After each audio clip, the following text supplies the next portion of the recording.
किया जाता है बायोलॉजी में। ठीक है, तो मैं एक बार फिर से अपना इंट्रोडक्शन आपको दे देता हूँ। My name is Shikhar Srivastava, I am a biology faculty at EMC2 classes Pune, और मैं अभी करंटली गवर्नमेंट मेडिकल कॉलेज में MBBS परस्यू कर रहा हूँ 3rd ईयर में।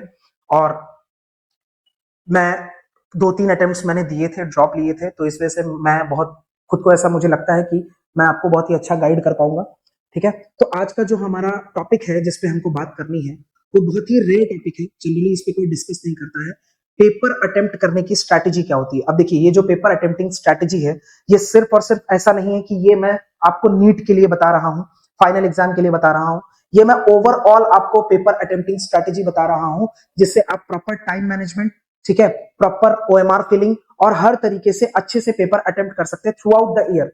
और अगर आप थ्रू आउट द ईयर इसी टाइप से पेपर अटेम्प्ट करते रहते हैं, इसी स्ट्रैटेजी से, तो एट द एंड नीट में भी सेम चीज आपके रिफ्लेक्ट होगी और आप एक अच्छे स्कोर से सेलेक्ट हो जाएंगे। ठीक है, तो स्टार्ट करते हैं हमारा ये सेशन। ठीक है, तो पेपर अटेम्प्ट करने की स्ट्रैटेजी, सबसे पहले तो ये समझते हैं इंपॉर्टेंट क्यों है, why strategy for attempting paper is important. तो देखो, हमारे पास ना बहुत सारे ऐसे स्टूडेंट्स हैं जिनसे हम मिलते हैं, उनसे बात करते हैं, तो हमें पहली बात जो समझ में आती है कि उनके पास टाइम मैनेजमेंट का इश्यू होता है। मतलब एग्जाम जब वो दे रहे होते हैं, तो जब भी जितने भी चैप्टर्स उन्होंने पढ़े हैं, उसमें फिजिक्स को कितना टाइम देना है, केमिस्ट्री को कितना टाइम देना है, बायो को कितना टाइम देना है, एग्जाम के वक्त जब टेस्ट पेपर सामने है, वो उन्हें नहीं समझ में आता है। कभी वो बायो को ज्यादा टाइम दे देते हैं तो फिजिक्स में लैग कर जाते हैं, केमिस्ट्री को ज्यादा टाइम दे देते हैं तो बायो फिजिक्स में लैग कर जाते हैं। मतलब ओवरऑल टाइम मैनेजमेंट हमें समझना बहुत जरूरी है। तो paper attempting strategy time management के लिए बहुत इंपॉर्टेंट होती है। ठीक है, फिर लास्ट मोमेंट पे हैसल ना हो, हमने हर क्वेश्चन अच्छे से पढ़ा, हमको ये ना लगे कि यार ये सेक्शन हमने अच्छे से पढ़ा नहीं था, या ये पर्टिकुलर क्वेश्चन मैं और अच्छे से रीड करती उस दिन तो काश में सेलेक्ट हो जाती या हो जाता। तो basically time management, question paper अच्छे से अटेम्प्ट किया गया है, प्रॉपर तरीके से अटेम्प्ट किया गया है, ठीक है, जिसकी वजह से हमारा स्कोर बहुत ही अच्छा हो जाए। तो इस स्ट्रैटेजी से हम सारी चीजें सीखेंगे, इस स्ट्रैटेजी से हम पेपर अटेम्प्टिंग स्ट्रैटेजी से सब कुछ सीखेंगे, और इसको जब हम अप्लाई करेंगे अपने day to day mock test में, फुल सिलेबस मॉक टेस्ट में, पार्ट टेस्ट में, तो हमको एक अच्छा रिजल्ट मिलेगा। ठीक है, तो उसके लिए कुछ पॉइंट्स है मेरे पास, मैं उन पॉइंट्स के थ्रू आपसे ये सारी चीजें समझाऊंगा। सबसे पहले बात आती है entry to start of question paper. देखिए, पोस्ट कोविड एरा, जब से कोविड आया है, कोविड के बाद से जो एंट्री टाइम है, एंट्री स्लॉट्स अलग अलग डिवाइड कर दी गई हैं। फिर दूसरा, ड्यू टू पास्ट नीट के पेपर्स में बहुत सारी चीटिंग और पेपर लीक्स के इंसिडेंट्स होने के वजह से क्या किया जाता है, बहुत ही पहले सेंटर पे बुला लिया जाता है फ्रिस्किंग वगैरह के लिए। तो इसकी वजह से क्या होता है ना कि मान लो अगर आपका पेपर 2 बजे स्टार्ट हो रहा है और आपको सेंटर पे आपका जो स्लॉट है वो 12 बजे का है, आप 12 बजे एग्जैक्ट एंटर कर जाते हो, तो आपके पास ऑन एन एवरेज कुछ नहीं तो 1 to 1.5 आवर्स ऐसे रहते हैं जो आपके फालतू रहते हैं। ठीक है, तो सबसे पहली चीज क्या है कि जैसे ही आप एंटर करते हो, ठीक है, तो पहली चीज आप ये समझो कि 1 से 2 दिन पहले से आपको आपके किसी भी फ्रेंड से, किसी भी रिलेटिव से, किसी से भी आपको अपने तैयारी के बारे में कुछ भी डिस्कस नहीं करना है। ठीक है, अगर हम डिस्कस करते हैं तो हो सकता है उनकी कोई ऐसी बात हो जिससे आप डिमोटिवेट हो जाएं, आपकी तैयारी बहुत अच्छी हो लेकिन फिर भी due to lack of confidence आपका एग्जाम खराब हो जाए और आप सेलेक्ट ना हो। तो सबसे पहला जो प्रायोरिटी है हमारे लिए वो क्या है कि जब भी आप मॉक टेस्ट वगैरह देने आए या एग्जाम को अपना मेन एग्जाम देने आए, आप एक दिन पहले या एटलीस्ट मॉक टेस्ट में आप ये कर सकते हैं कि सेंटर पे पहुंचने से पहले आप किसी भी अपने दोस्तों से बात ना करें। इन केस आपका कोई दोस्त ऐसे बोलता है कि अरे तूने ये टॉपिक पढ़ा, तो अगर तुमने वो टॉपिक नहीं पढ़ा या उसने आपसे एक क्वेश्चन पूछा, आपने उस क्वेश्चन का आंसर नहीं दिया, तो आपके अंदर डीमोटिवेशन आ जाएगा, आपको लगेगा कि यार अब तो मैं केपेबल ही नहीं हूं, ये मॉक टेस्ट तो मेरा खराब हो जाएगा, मुझे एक क्वेश्चन का आंसर उसने पूछा मैं नहीं दे पाया। तो इसीलिए सेंटर पे पहुंचने से पहले किसी से कोई बात नहीं करनी है।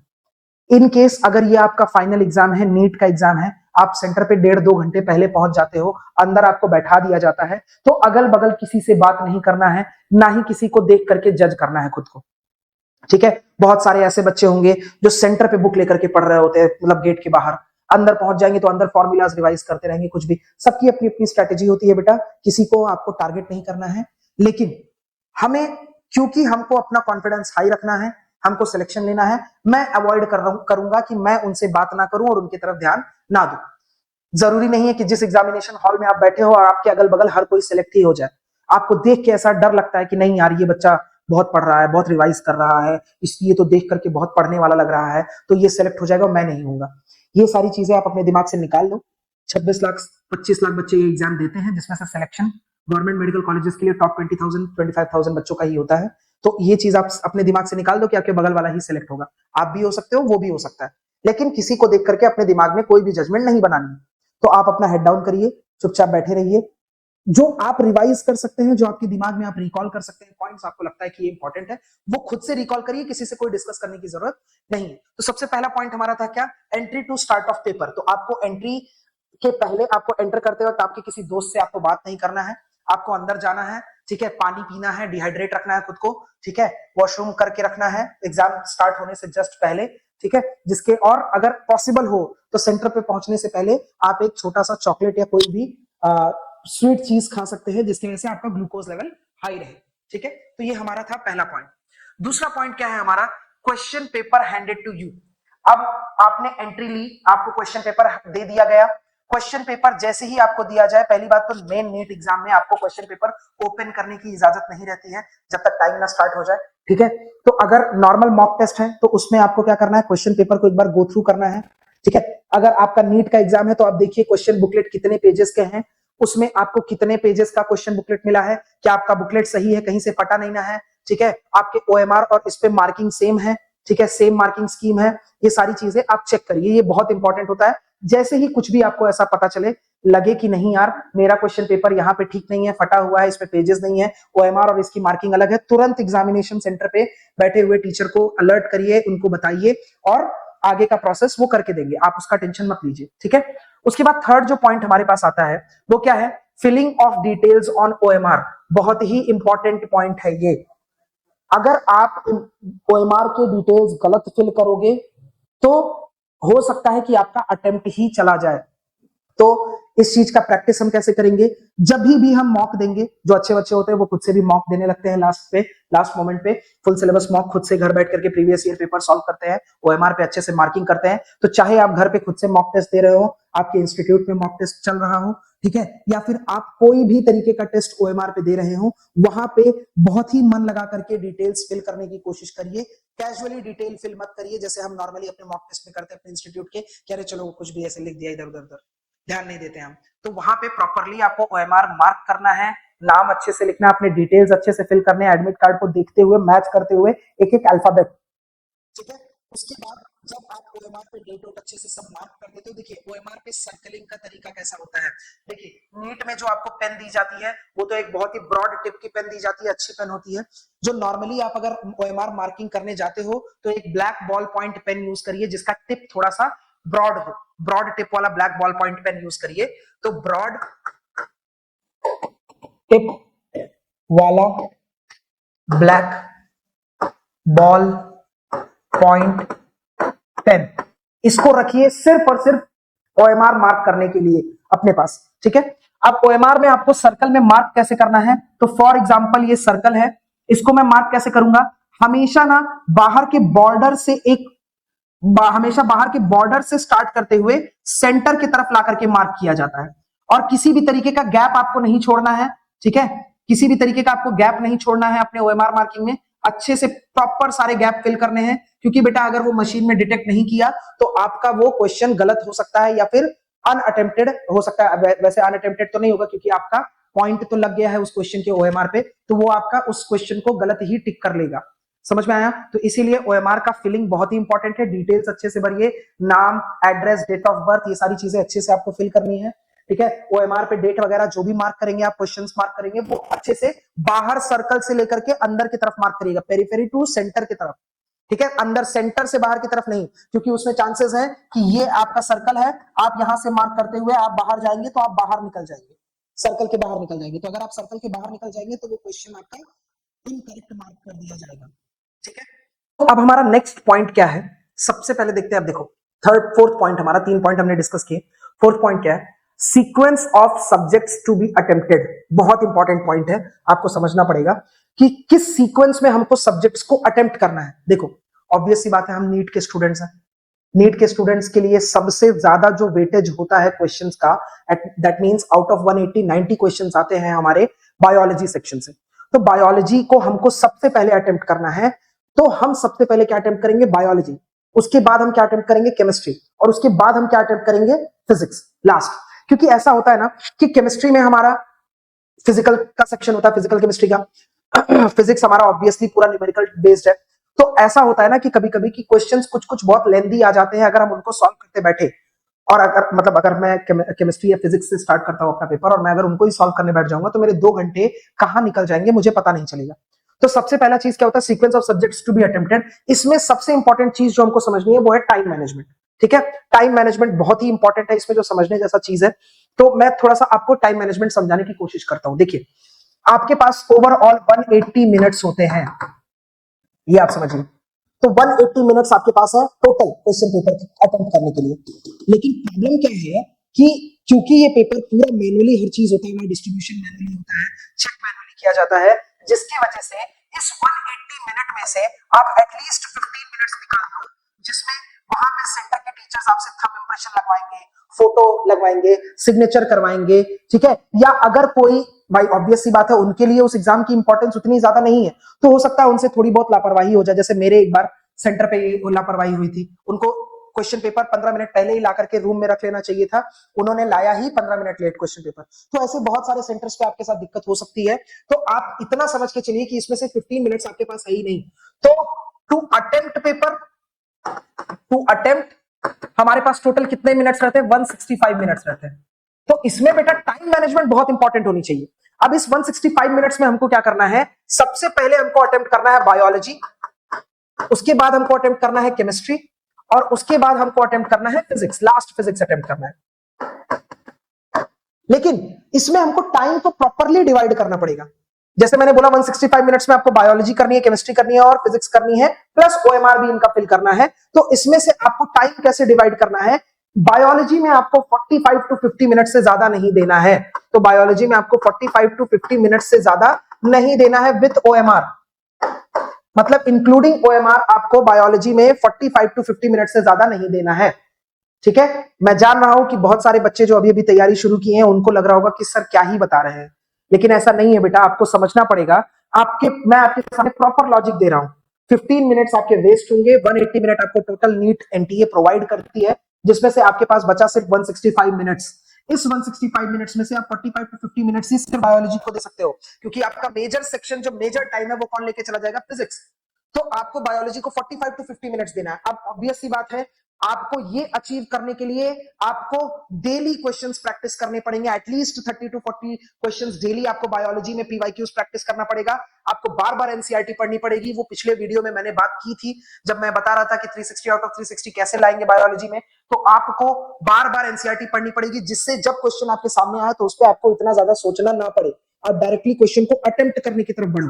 एक बार आपने क्वेश्चन रीड किया अच्छे से, आपने उसके बाद तुरंत क्या रीड किया, उसके ऑप्शंस रीड किए और आपको आंसर क्लिक कर जाए। इस तरीके से आपको अपने ब्रेन को ट्रेन करना पड़ेगा।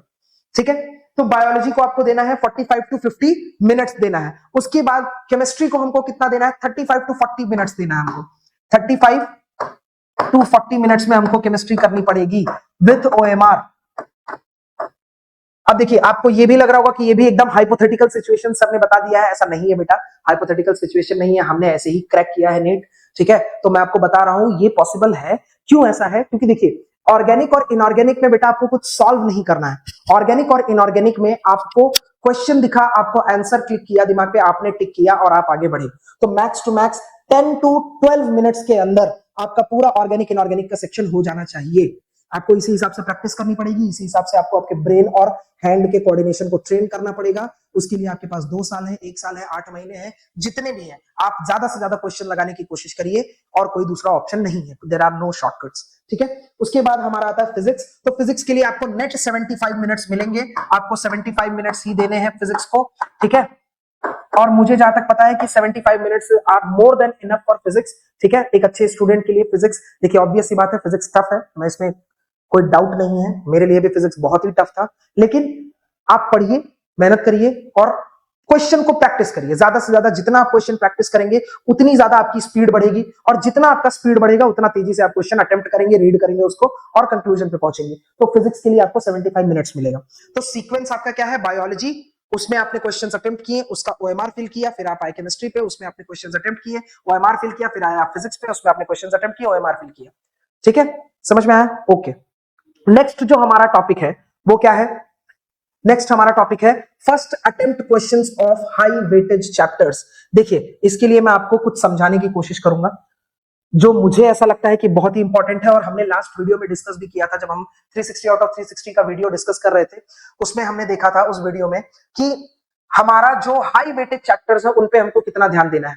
और मैं बहुत एक एग्जांपल, एक रॉ एग्जांपल बता रहा हूं, these are not datas, but मैं एक रॉ एग्जांपल बता रहा हूं कि अगर एक स्टूडेंट है जिसका मार्क 300 टू 400 आ रहा है फुल सिलेबस मॉक टेस्ट में इसके मार्क्स 300 टू 400 आ रहे हैं, तो बेटा देयर आर नो शॉर्टकट्स, और ऐसा कुछ भी नहीं है कि आप डायरेक्टली 400 मार्क्स से जंप करके चले जाओगे 650 पे। यहां जादू नहीं हो रहा है, समझ में आया ना? तो यहां पे आपको क्या करना है, पहले इस रीजन से बाहर निकलने की कोशिश करनी है आपको। तो 300 टू 400 वाले हिस्से से आपको बाहर निकलना है पहले 550 तक के क्लब में। तो आपको पहले क्या करना है, 550 मार्क्स तक आपके मॉक टेस्ट में इंक्रीज करने हैं। अब मैं इसके लिए आपको बहुत ही बढ़िया तरीका बता रहा हूं, मतलब इससे बढ़िया तरीका इसके लिए कुछ हो नहीं सकता है। वो ये है बेटा कि आपको पिछले 5 साल के चैप्टर्स का वेटेज निकालना है। केमिस्ट्री में, फिजिक्स में, बायोलॉजी में आपको क्या करना है, पिछले 5 साल का डेटा निकालना है, उसमें से उन चैप्टर्स को टारगेट करना है जिनमें से आउट ऑफ 720 कितने क्वेश्चंस आ रहे हैं, एटलीस्ट 600 मार्क्स के क्वेश्चंस आ रहे हैं। मैं एक रॉ डेटा बता रहा हूं आपको समझाने के लिए। तो समझो कि वो हाई वेटेज चैप्टर से 600 नंबर का पेपर बन रहा है 720 में, ठीक है? तो अगर आप उन हाई वेटेज चैप्टर्स में से उनको आप अच्छे से टारगेट करोगे, उन पे मेहनत करोगे, उनके क्वेश्चंस लगाओगे, टीचर से डाउट्स क्लियर करोगे, चैप्टर एकदम स्ट्रांग कर लोगे, तो आप 400 से अपने आप निकल करके 550 वाले क्लब में पहुंच जाओगे। जब एक बार आप 550 वाले क्लब में पहुंचे, उसके बाद आपको 650 तक के क्लब में पहुंचने के लिए यहां पे दो बहुत इंपॉर्टेंट चीजें होती हैं। वो होता है फुल सिलेबस आइडिया, पूरे सिलेबस का आपको आइडिया होना चाहिए, आपको टॉपिक्स आने चाहिए, आपको क्वेश्चन सॉल्व करने आने चाहिए। ये तो अभी हाई वेटेज तक का था ना, यहां पे आपको पूरा सिलेबस अच्छे से आना चाहिए। उसके बाद दूसरी चीज जो यहां पे काम करती है वो है एक्यूरेसी। इसके आगे बेटा, अब अगर आपको 650 से ऊपर जाना है अराउंड 720, तो यहां पे सिर्फ एक ही चीज काम करती है और वो है एक्यूरेसी। अगर आपकी एक्यूरेसी बहुत ही ज्यादा है, बहुत सारे ऐसे बच्चे थे इंक्लूडिंग मी जो 720 आउट ऑफ 720 का पेपर उनको आता था, मुझे सारे क्वेश्चंस आते थे। कुछ कुछ अटेम्प्ट में तो ऐसा हुआ है कि मुझे लिटरली एक एक क्वेश्चन आ रहा 180 आउट ऑफ 180, लेकिन क्योंकि मेरी एक्यूरेसी अच्छी नहीं थी, बहुत सारे बच्चों का ऐसा ही होता है, उनकी एक्यूरेसी नहीं होती है, सिली मिस्टेक करते हैं, उन बच्चों को कभी भी वो 650 आउट ऑफ 650 क्रॉस नहीं कर पाएंगे मार्क्स में। तो 6, ये पूरा स्टेजिंग है बेटा। 300 टू 400 एक अच्छा बच्चा जो एवरेज बच्चा है, मेहनत कर रहा है, पढ़ रहा है, नोट्स बना रहा है, क्वेश्चन सॉल्व कर रहा है, वो आराम से ले आ सकता है। लेकिन अगर उसको 550 तक पहुंचना है तो उसको हाई वेटेज चैप्टर्स को टारगेट करना पड़ेगा, और उन हाई वेटेज चैप्टर के क्वेश्चंस को उसको एकदम ही स्ट्रांग करना पड़ेगा ताकि वो गलत ही ना हो। उसके बाद उसको अगर 650 वाले क्लब में आना है तो यहां आने के लिए उसको पूरे सिलेबस का अच्छा एकदम नॉलेज होना चाहिए। सारे क्वेश्चंस उसने लगाए हुए हैं एनसीईआरटी के, ठीक है, एग्जाम्पलर के, उसके बाद पीवाईक्यूज, एटलीस्ट इतना तो उसने लगाया हुआ है। उसके बाद आउट ऑफ 7, अगर उसको 720 650 से 720 आना है तो उसके लिए एक्यूरेसी सबसे इंपॉर्टेंट चीज होती है। ये है बेटा पेपर की स्टेजिंग, ये मार्क्स की स्टेजिंग है, ठीक है? तो अगर हम आते हैं अपने टॉपिक पे, अपने पॉइंट पे आते हैं, तो first attempt questions of high weightage chapter. तो जैसे ही आपके हाथ में क्वेश्चन आए, आप क्वेश्चन पेपर सॉल्व करना स्टार्ट करो, तो सबसे पहले आपको क्या करना है, जितने हाई वेटेज वाले चैप्टर जो आपके स्ट्रॉन्गेस्ट चैप्टर हैं उनको टारगेट करके खोज खोज के उनके क्वेश्चंस कर लेने हैं। ऐसे ही सेम आपको बायोलॉजी में करना है, केमिस्ट्री में करना है और फिजिक्स में करना है। नंबर वाइज क्वेश्चंस पे नहीं जाना है। अगर आप बहुत कॉन्फिडेंट हो, आपको पता है कि भाई आप 720 आउट ऑफ 720 ला सकते हो, 700 प्लस आप मॉक में स्कोर कर रहे हो, ऐसे कंडीशन में आप क्या कर सकते हो, आप जा सकते हो, जो भी आपका तरीका है। बट मैं उन बच्चों की बात कर रहा हूं जिनको धीरे धीरे धीरे धीरे करके मार्क्स अपने बढ़ाने हैं। ऐसे बच्चों के लिए आपके लिए सबसे बढ़िया तरीका यही है कि आप पहले हाई वेटेज चैप्टर्स को टारगेट करिए। ये आपका सबसे बढ़िया काम करता है फिजिक्स में। फिजिक्स में क्या होता है, अगर आपने लाइन वाइज क्वेश्चन उठा करके सॉल्व करना स्टार्ट किया, तो एक अच्छे बच्चे, कितना भी अच्छा बच्चा हो, उसको ऐसा नहीं है कि स्टार्टिंग के उस पेज के 5 के 5 क्वेश्चंस आए। अगर ऐसा है तो बहुत अच्छी बात है, जनरली नहीं होता है। तो अगर स्टार्टिंग के 5 के 5 क्वेश्चंस आपको नहीं आ रहे हैं, एक से दो क्वेश्चन या लगातार दो तीन क्वेश्चन आपको नहीं आया, वहां पे आप ऐसा डिमोटिवेट होंगे कि आपका पूरा का पूरा अटेम्प्ट बर्बाद चला जाएगा।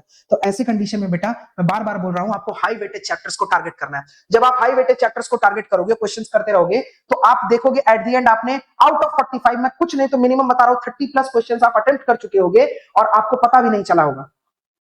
30 क्वेश्चंस प्लस आप अटेम्प्ट कर चुके होगे, एक बार आपके अंदर वो कॉन्फिडेंस आया कि अरे यार 30 प्लस क्वेश्चन मैंने अटेम्प्ट कर लिया है, मेरे सिलेक्शन के चांसेस बहुत ज्यादा है। तो अगर ऐसा भी कोई क्वेश्चन आता है जो आपने कभी सॉल्व किया हो और आपने बहुत प्रैक्टिस नहीं किया था, वो क्वेश्चन भी आप कर लोगे अगर आपका दिमाग वहां पे टेम्परामेंट सही हो।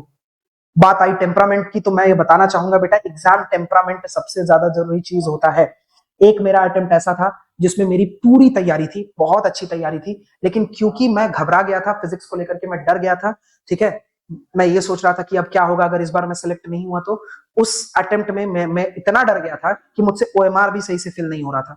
और फिर उसके बाद क्या हुआ, मैंने 100 मार्क्स के अराउंड लूज किया उस पेपर में, जबकि मैं स्कोर 650 प्लस कर सकता था उस अटेम्प्ट में।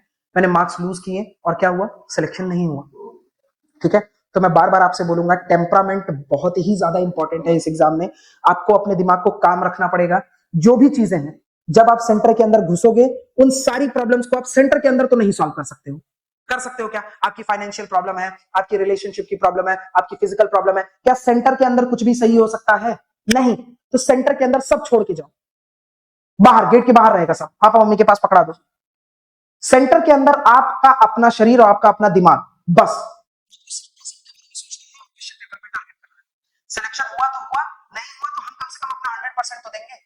आप वो टेंशन अपने साथ अंदर लेकर के जाओगे, एग्जाम में आप घबरा जाओगे और आप कम से कम 10 से 15 क्वेश्चन हर सेक्शन में नेगेटिव करोगे और सिलेक्शन गया। इसीलिए मैं बोल रहा हूं बेटा, एग्जाम टेम्परामेंट बहुत जरूरी है। ठीक है, जैसे ही आप हाई वेटेज चैप्टर को टारगेट करोगे, ठीक है, फिजिक्स में खास करके ये काम करता है, 30 प्लस क्वेश्चन सही होगा, आपका दिमाग आपको बताएगा अरे यार अब तो मैं सिलेक्ट होने भर के क्वेश्चंस कर चुका हूं। वैसे ही आप कॉन्फिडेंस में आओगे और बचे हुए 10 क्वेश्चंस आप बहुत अच्छे से अटेम्प्ट करोगे। तो इसीलिए ये वाला पॉइंट बहुत इंपॉर्टेंट है, प्लीज मेरी बात को समझो। First attempt questions of high weightage chapters, ठीक है। उसके बाद दूसरी गलती हम क्या करते हैं, बहुत सारे बच्चे ऐसा करते हैं कि एकदम लास्ट में जाकर के ओएमआर तीनों सब्जेक्ट का फिल करेंगे।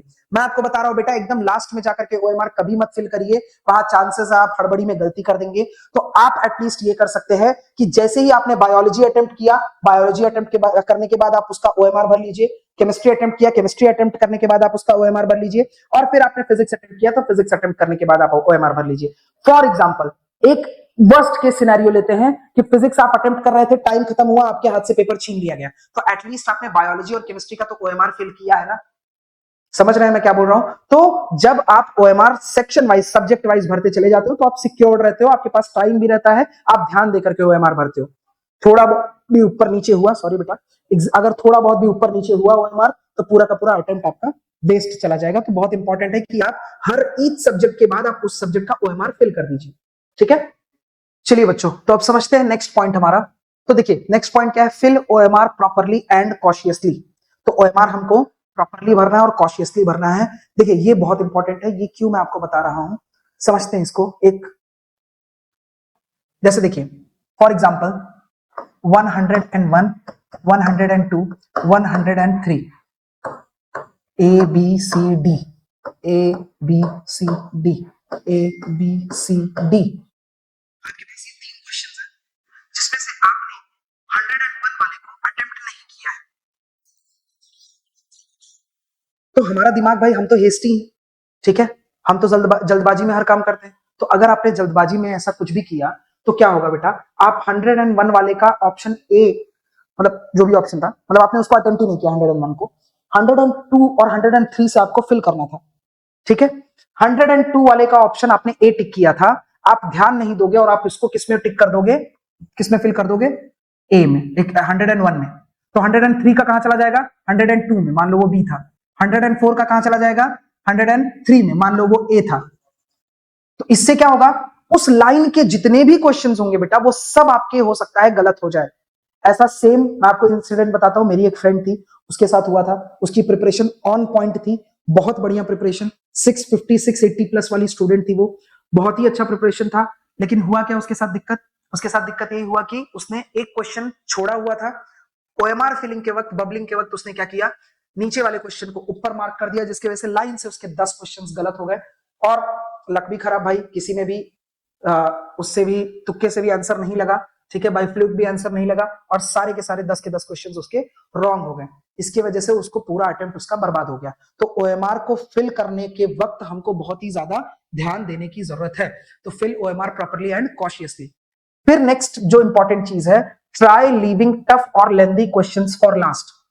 सॉल्व करते वक्त बायो, केमिस्ट्री या फिजिक्स, किसी भी वक्त अगर आपको एक ऐसा क्वेश्चन मिलता है जिसको पढ़ने में बहुत टाइम लग रहा है, या हमने रीड किया, वो क्वेश्चन के वर्डिंग्स बहुत कॉम्प्लेक्स हैं और उसको एक बार में हम नहीं समझ पाए, या सॉल्यूशन बहुत लेंथी है, बहुत टफ क्वेश्चन है, लेकिन हमको ऐसा लगता है कि हम टाइम देंगे और हमसे हो जाएगा, ऐसे क्वेश्चंस को बेटा आपको सर्कल करना है और आगे बढ़ना है। ऐसे क्वेश्चंस को तुरंत बैठ करके सॉल्व नहीं करना है, जिसपे हमारा अगला पॉइंट भी बेस्ड है। Ego solving should be avoided, मतलब आपको अपने ईगो पे लेकर के क्वेश्चन को सॉल्व नहीं करना है। ये बता रहा था आपको कि नेक्स्ट वाला जो पॉइंट है वो हमारा इससे रिलेटेड ही है।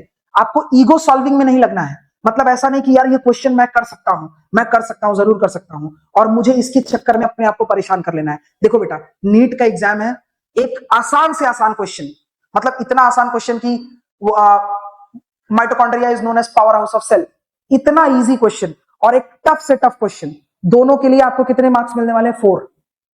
तो चालाक बनिए, वहां पे आपको किसी को प्रूव नहीं करना है, या वो टफ वाला क्वेश्चन करके ही आपको अवार्ड नहीं दे दिया जाएगा।